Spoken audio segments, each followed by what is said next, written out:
This will be a very short album review because there isn't much to say about this album. Other than that, it was disappointing.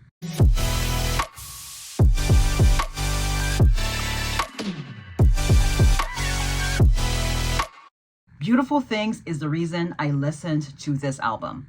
I really like that song.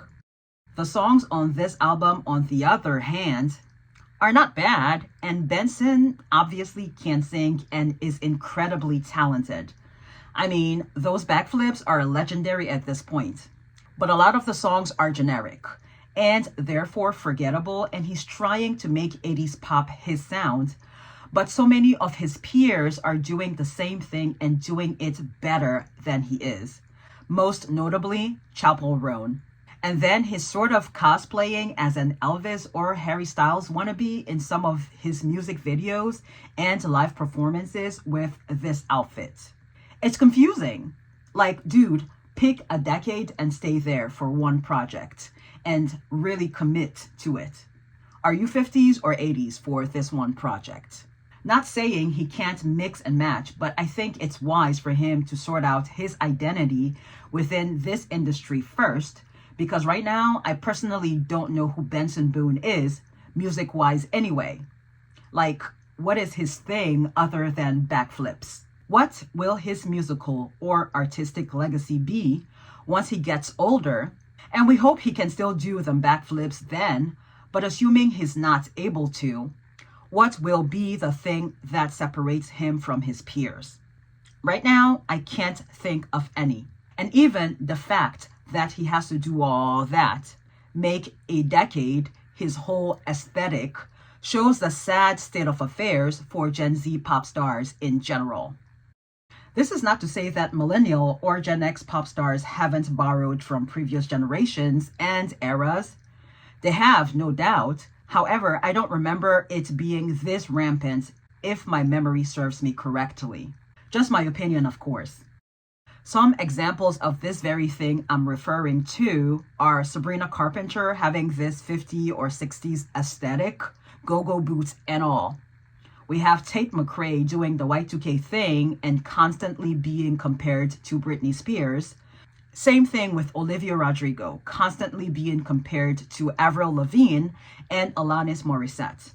Tyla gets the Rihanna comparison, and Chloe Bailey at one point was hailed the next Beyonce.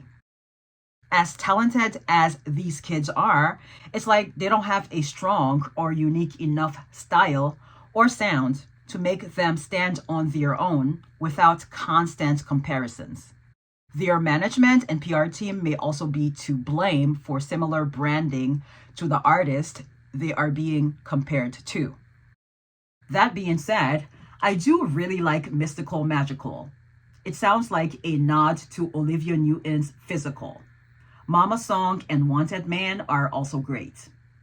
The intro for Wanted Man nearly sounds like Lady Gaga's Love Drug, and the rest reminds me of a blend between Black and Gold from Fame, the 2009 rendition, and Christina Aguilera's Beautiful People from Burlesque. It's really quite dynamic. Take Me Home is alright as well. It appears from the Mr. Electric Blue music video that the chatter surrounding his artistry is that he's an industry plant and a one-hit wonder, and he is really leaning into it in the video, and I can't say I'm mad at that. I will never clown anyone for trying or making an effort or leaning into gossip they've heard about themselves for their art, but it didn't quite land. Not for me. I have a feeling that this album will resonate more with people who grew up in the 80s. I was born in the late 80s, so I didn't actually grow up in the 80s. I grew up in the 90s and remember bits and pieces, but it's the 2000s that I really remember. So, as previously mentioned earlier, not a bad project, but there's nothing spectacular about it either, and that's okay. Benson is still young and has plenty of other projects to put out and fine-tune his USP, unique selling point.